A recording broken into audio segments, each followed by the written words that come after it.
Para a análise temos o Rodrigo Saraiva, deputado da Iniciativa Liberal, e comigo em estúdio, e também Bruno Cardoso Reis, comentador da SIC, via Skype. Boa tarde aos dois. Vou começar por si, Rodrigo, porque a qualquer momento espera-se este anúncio de Mondlane. O que é que se espera que venha neste anúncio? Apelos a mais manifestações ou algum pedido para parar? Muito boa tarde, Cristiana, e boa tarde também ao Bruno Cardoso Reis, e agradecer ao Paulo Julião o bom enquadramento que fez da situação política que se vive em Moçambique. De facto, Venâncio Mondlane está em silêncio há alguns dias. Está em silêncio porque primeiro também pediu algumas tréguas e, portanto, de facto, Venâncio Mondlane, quando fala, o povo moçambicano tem acompanhado os apelos de Venâncio Mondlane, seja para manifestações, seja para não manifestações, e é sempre importante frisar que todos os apelos de Venâncio Mondlane foram sempre para manifestações pacíficas. Podemos depois analisar a razão dos tumultos, e isso é outro tema. Mas Venâncio Mondlane tem sempre feito o apelo a manifestações pacíficas.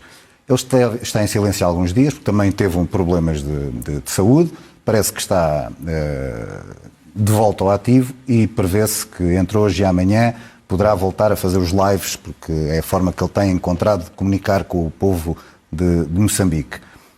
E nesse live, portanto, é expectável que, mais do que a tal fase ponta de lança que ele iria anunciar, depois das fases V8 Turbo e todas as outras têm sempre assim uns nomes bastante apelativos, mas esta fase ponta de lança, que ele anuncie algo perante estes acontecimentos dos últimos dias, porque tivemos os vários partidos, a Renamo, o MDM e o Podemos, que é o partido que fez o acordo, como o Paulo Julião explicou bem, com Venâncio Mondlane, que tiveram uma reunião com o Presidente, ainda Presidente da República, Filipe Nyusi, e também com o candidato da Frelimo, Daniel Chapo.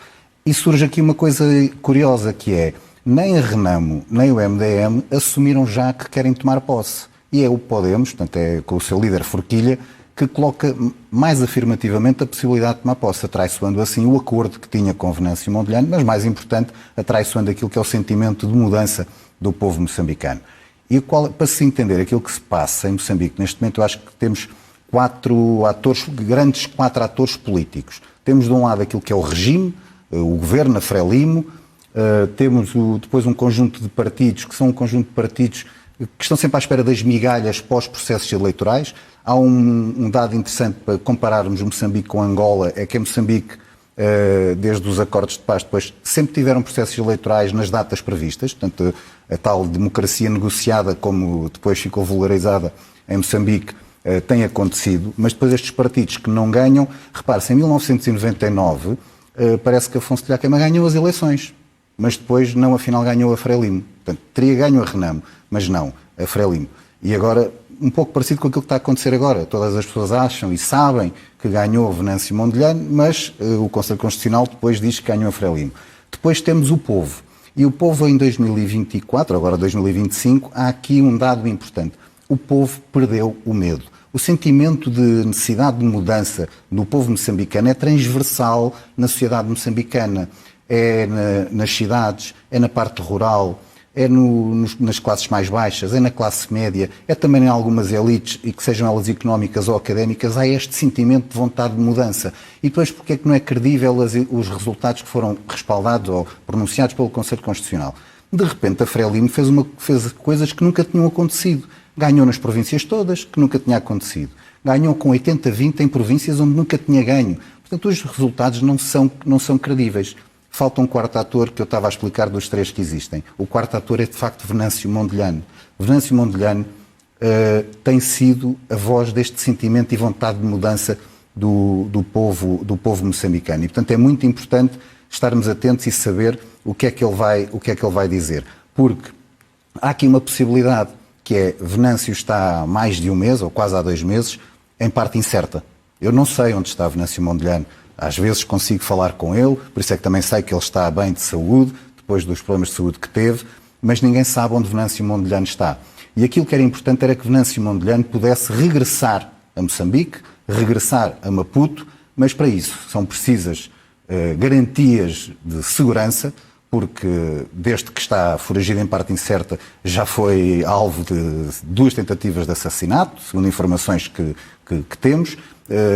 está em permanente mudança de locais em prol da sua segurança, e, portanto, mas para este regresso a Maputo, para que o povo de Moçambique possa ter Venâncio Mondlane consigo, na sua terra, na sua pátria, para que possam decidir que passos darem de forma pacífica. E Venâncio Mondlane, eu volto a frisar isto, porque ouço muitas pessoas dizerem que Venâncio Mondlane é um populista, que até os tumultos são responsabilidade dele. Não, não são.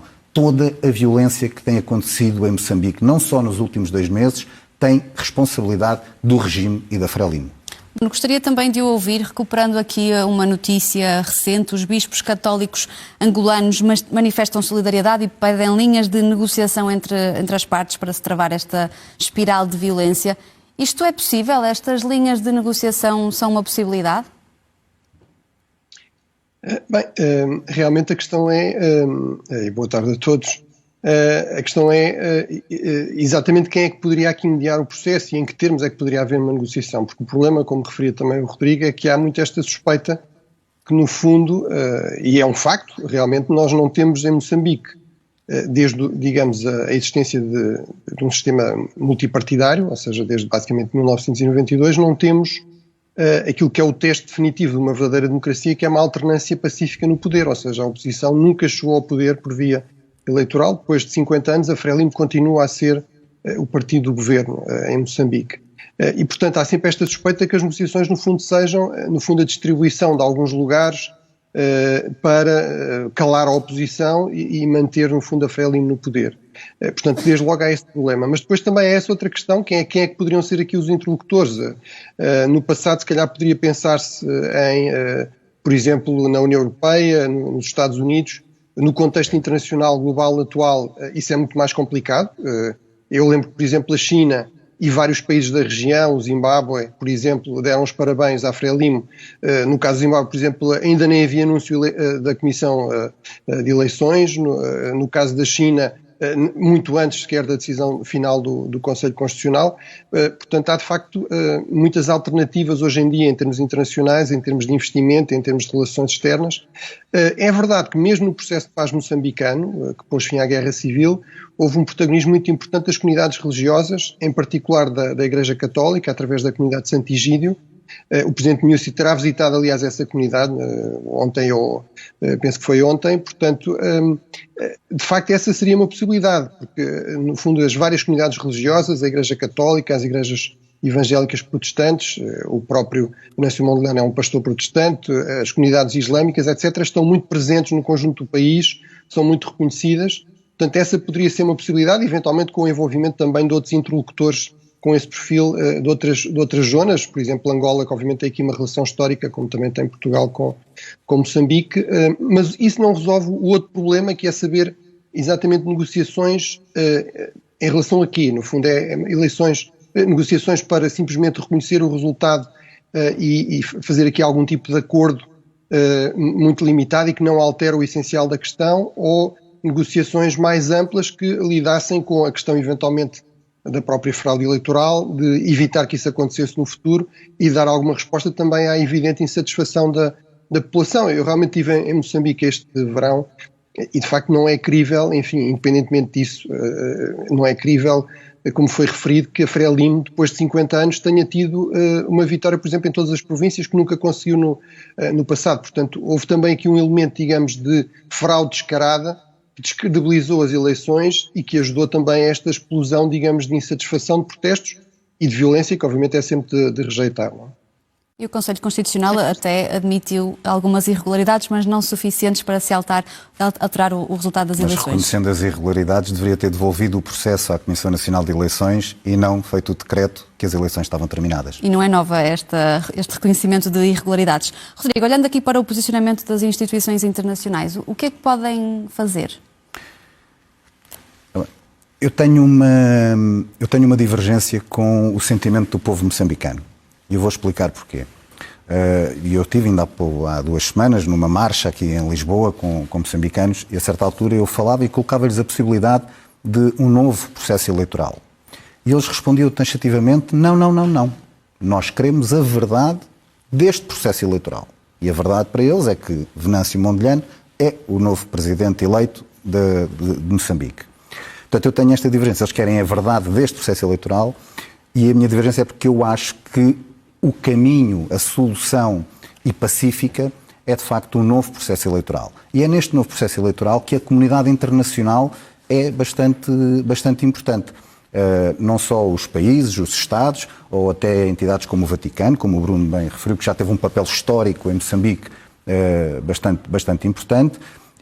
Mas para isso a comunidade internacional tem que se deixar da realpolitik e, sobretudo, o governo português, ou os governos portugueses, porque é um problema que já vem, não é só do governo atual, é de anteriores, tem que se deixar de traumas pós-coloniais e sempre com imensos cuidados quando se tratam dos países da lusofonia. Porque relativamente à Venezuela, e nós temos o exemplo recente da Venezuela, aquilo que está a acontecer na Venezuela é muito parecido, muito similar com aquilo que está a acontecer em Moçambique. É uma espécie de já lhe chamei, é um guião da autocracia. É tudo papel químico, o guião dos autocratas. Mas sobre a Venezuela não houve pruridos em não reconhecer as eleições. Tiveram alguns pruridos em reconhecer Edmundo já como presidente, mas não reconhecem as eleições da Venezuela. Mas em Moçambique houve o respaldo. E, portanto, temos que nos deixar destes traumas pós-coloniais. Temos que ser, aliás, por respeito à vontade de independência que o povo moçambicano teve, esse respeito tem que ser tratá-los olhos nos olhos. O mesmo nível de exigência que temos com Moçambique, com Angola, com os países lusófonos, é o mesmo que temos que ter com qualquer país europeu e de outros continentes.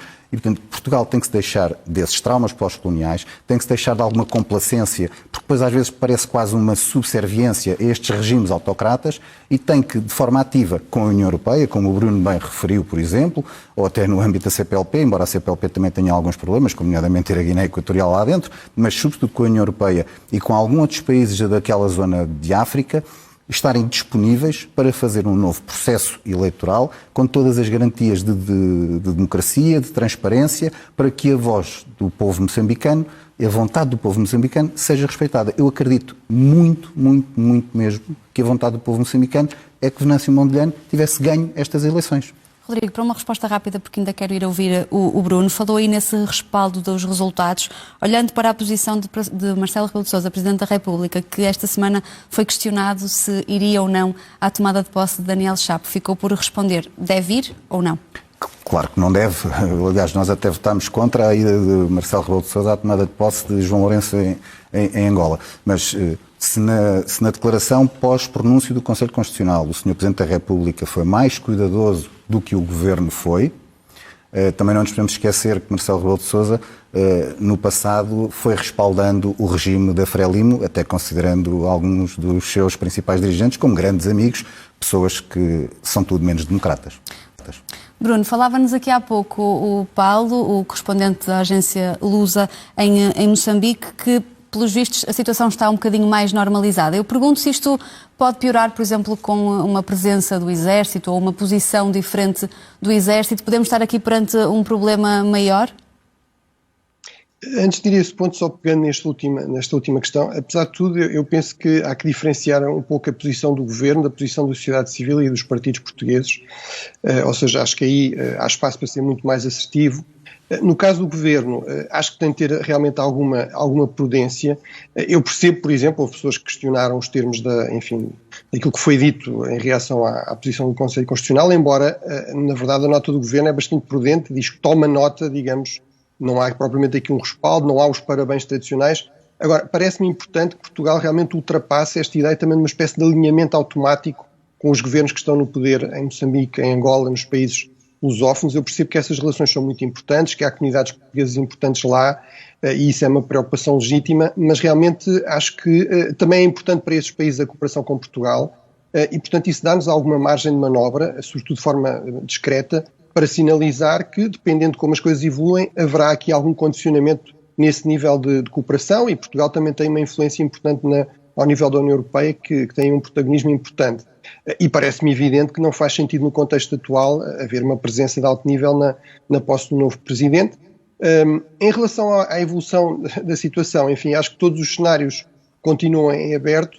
Eu sempre fui muito cético, enfim, esta ideia de que haveria aqui uma espécie de golpe militar, digamos, virtuoso, um pouco no modelo do 25 de Abril, portanto os militares, no fundo, tomarem o poder e devolverem, no fundo, a palavra à população, assegurarem uma espécie de governo de transição, novas eleições ou o reconhecimento que houve fraude na eleição anterior, simplesmente porque, historicamente, as forças de segurança, as Forças Armadas, estão completamente identificadas com o Frelimo, no fundo emergiram a partir do braço armado da própria Frelimo e, portanto, parece-me que há razões para ter aí algum ceticismo, não vi nenhum sinal de que isso fosse uma real possibilidade. E há sempre que ter aqui alguma prudência, enfim, isto dos golpes militares, sabemos como é que começam, nunca sabemos muito bem como é que acabam e muitas vezes não acabam realmente em processo de democratização. Aguardemos pelo anúncio de Mondlane e também depois para percebermos que consequências é que terá esse mesmo anúncio. Obrigada aos dois. Muito obrigado, Cristina.